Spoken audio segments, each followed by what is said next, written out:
Hello YouTube, Retro Nostalgia Fan here, and today we're going to review the Rolling Stones' debut album from 1964, which is titled The Rolling Stones No. 1.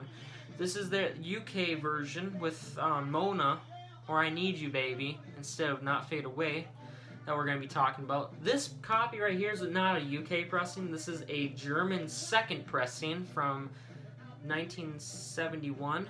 And it is the last pressing to have the laminated jacket in the original album cover from since the first pressing in '64. Here's the back right here. It's also laminated, which I love. The UK pressing was the front and the spines and the seams were laminated, but not the complete back. The back was not laminated on the UK pressing, just the front and the seams. But let's talk about this. So, in 1963, the fall of '63, and particularly September, the Rolling Stones started making their first single called Come On, and the B-side of that single was I Want to Be Loved, and it hit in the top 40 in the UK charts, and it wasn't their biggest hit, but it was a decent song that they covered from Chuck Berry, and was released in September of '63, and then a couple months later they released their second single on Decca Records called I Want to Be Your Man. That's right, Want to Be Your Man, which is a Beatles song on With the Beatles, and ironically the Beatles actually let them cover that song before the Beatles themselves released the album. Can you believe that?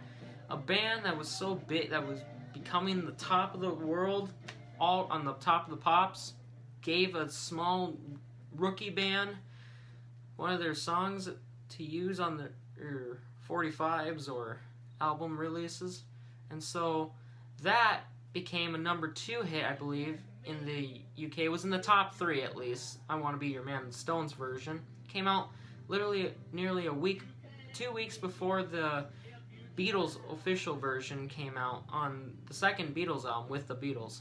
And I Want to Be Your Man helped the band chart and get really popular quick. And after that, they released around January, between January to March of '64, they released their third single, Not Fade Away, which became really popular in the UK and was on Decca Records. And the first time where the band got a US release on that 45 on London Records, who partnered with Decca to make contracts to producing Decca albums from England in America, and also produce Rolling Stone albums. And so then the Rolling Stones made an EP that's in January called just The Rolling Stones, and that had a cover of Poison Ivy by the Coasters, as well as they also had Fortune Teller, Bye Bye Johnny, another Chuck Berry cover. The band was inspired by Chuck Berry, and Bo Diddley. And there was another song on the EP. I can't remember. I used to know it. It's actually on the UK version of Big Hits Volume 2, Through the Past Darkly. You Better Move On. That's the song. You Better Move On. Those 4 songs were released, and they did pretty decent. They were in the top 20, I believe, in the UK charts. And the US didn't have the EP. They were just singles. And, yeah. And then soon this album came by in April '64 in the UK, and then May 1964, a month later after this, in the United States and Canada. So, here we'll talk about the cover, the Rolling Stones' first album. I think for their debut, I really love this cover. That's a thing I noticed with a lot of London and Decca records, was that the album covers, and especially in the UK or Germany, they would have just a shot of the band. It doesn't even say the title of the album. People just call this the Rolling Stones No. 1 album. It wasn't a number 1 hit. Well, actually, it was in the US. The UK, I don't know what this album was on the charts in the UK. I think it was in the top 5, though, at least in the UK. And then the US version did become a number 1 hit, actually, which was pretty good. Big for the band, just for their debut. They pulled a Please Please Me in America, And in the UK, I think this album was like in the top 5 at least. Maybe it was number 1 in the UK. Let me know if you're a British Stones fan. Let me know in the comments if this album was number 1 in the UK when it first came out. But yeah, let's talk about it. You know, it has Mick Jagger, Brian Jones, Bill Wyman, Charlie Watts, and Keith Richards. They're very iconic musicians for the 60s especially. They're like the second best comparing to the Beatles for British bands, you know. So let's talk about the tracks. Route 66, it's a fun Troop cover. I love it. It's a great rocker. It's a great 50s classic, late 50s, early 60s classic. The Stones kicks ass on this version. The US version of this starts off with Not Fade Away, which is a great Buddy Holly cover. The Rolling Stone version I love. Became a hit for the band. Route 66 is another great cover. It kicks ass. I love this. It starts off the UK album. Any European pressing of this album starts off with the UK track listing. Route 66, a great opener, I will admit. Which, speaking of, I'm playing the album right now. It's on the last track, Walking the Dog, which I'll talk about in a few minutes. Anyway, second song, which this one was another great cover, I Just Want to Make Love to You by Dixon. This is a great Stones cover. I love this cover, I Just Want to Make Love to You. It's, I think, the best cover of that song, honestly. It's better than the original, even. And then we get Honest I Do, which is their blues cover. We get two amazing covers, and then we get this blues cover. Honest I Do is kind of boring for me. I'm not a big fan of hardcore blues, even though blues is the first genre that basically started. Well, classical was one of the first, but blues really was like the first genre that started R&B, rock and roll, jazz, all that jazz. Honest I Do, I think it's a pretty okay Her and Calvert cover. It's not one of my favorites on this. And then we get Mona, or I Need You Baby. The German pressings, all German pressings, called it Mona. And quite frankly, I think Mona is actually a really good cover. As Keith Richards says, that this is one of Brian's best guitar solo songs he's ever done. And Keith is right. I was surprised. I thought it was actually Keith in the very beginning, where it's like do do do do do. It has a Bo Diddley echo guitar effect, which I love. It's a lot of people's favorites. It has like a psychedelic sound to it, and turns out that was Brian, not Keith, that did that. And Brian really pulled it Bo Diddley on Mona. I think it's a really good cover, you know. I actually might like Mona more than Not Fade Away, even though I like Not Fade Away. If we compare this version to the US, I think they're both great songs. I love Not Fade Away, and I also really love the cover Mona. I think it's a really good Bo Diddley cover. Love it. Great Brian Jones and Keith Richards guitar work on that one. Now I've Got a Witness. It's basically a ripoff of Can I Get a Witness, which, speaking of, is actually on here. Now I've Got a Witness was made by Gene Wilder. Not Gene Wilder, can't remember his last name, but his first name was Gene. He played piano and keyboard with the Rolling Stones, but he also made a song called Heartbreaker in 1968. I can't remember his name, but I'm just going to say Gene and Uncle Phil. This Gene did a great job on the organ on the song now, and it's an instrumental too, actually. Now I've Got a Witness is a really, really good instrumental. It's a great R&B instrumental. And I'm sorry I said Gene Wilder. That's a comedian actor. Wrong Gene. But this Gene, I can't remember. Let me know in the comments what the guy's last name is. It's a Gene someone. Can't remember his last name, but he died in 2007 from a heart attack, but he wrote a song called Heartbreaker, and he worked with the Stones with the piano and organ work in the early stuff, but yeah. Anyway, great piano work from Gene, and it's a great instrumental. And then we get Little by Little, the last track on both UK and US versions. It's not a bad blues cover. It's a little more upbeat than Honest I Do. It's actually the better blue song, honestly. I don't mind it. I think Little by Little is a good ending. Yeah, side one's really good so far. Then we get side 2. My least favorite song on this album, on both UK and US, is I'm a King Bee. I know it's the most iconic B.B. King cover. I think it was written by B.B. King, I think.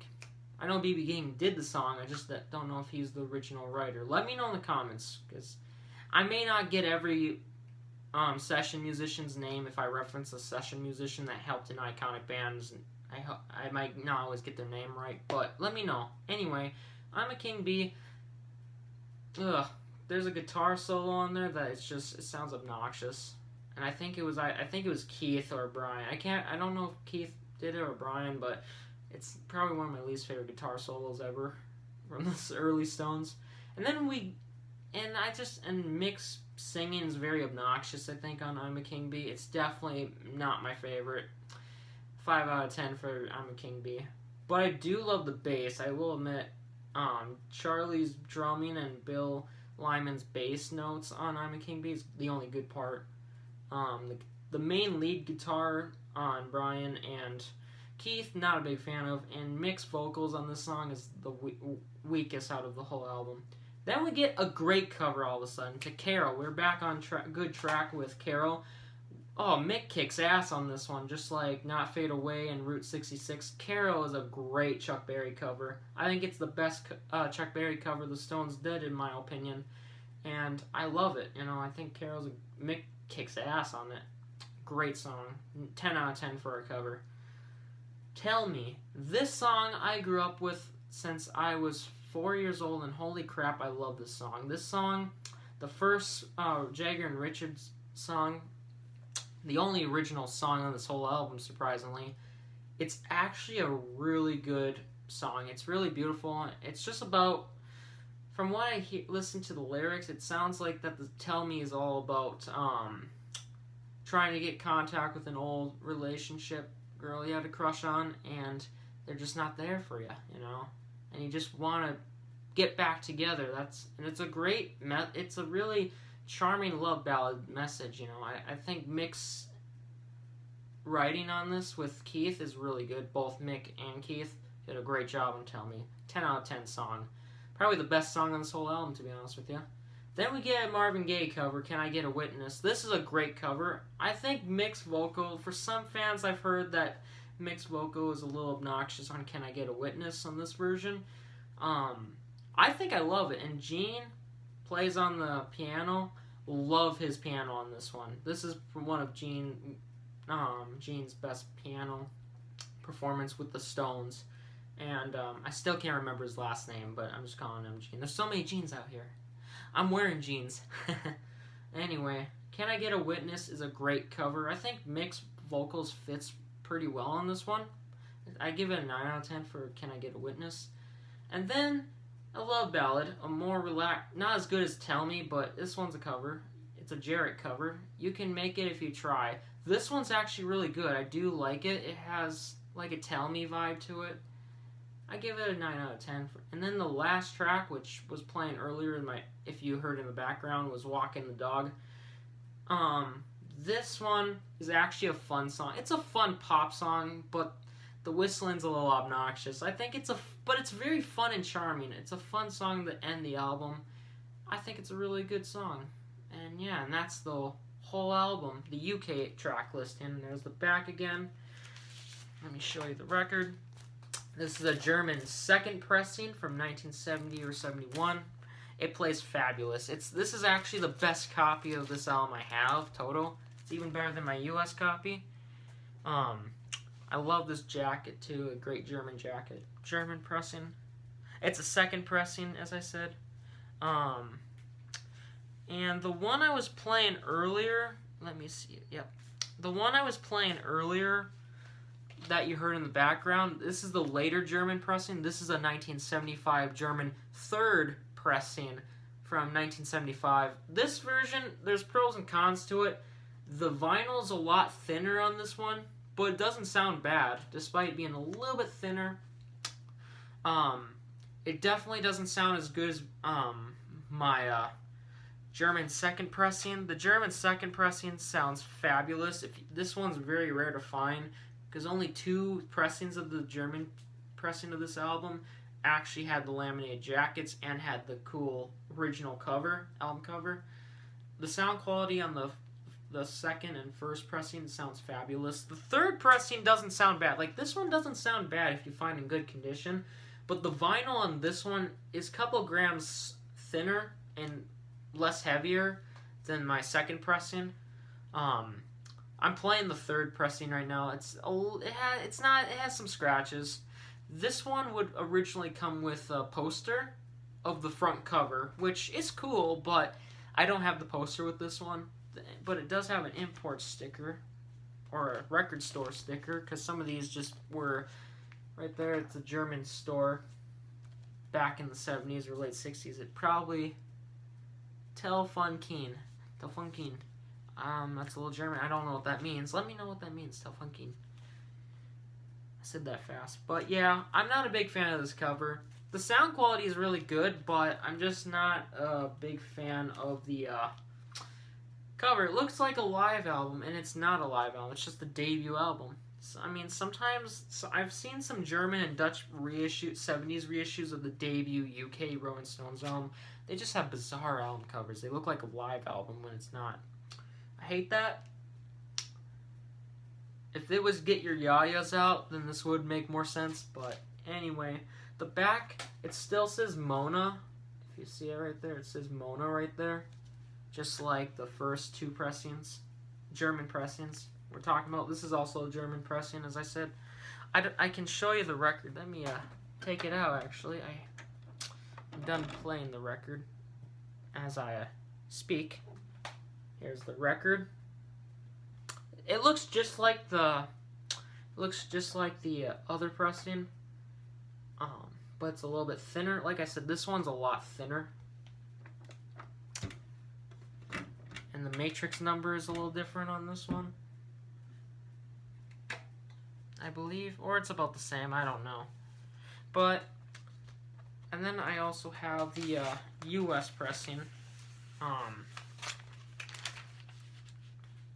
But I think this is a really good album, you know.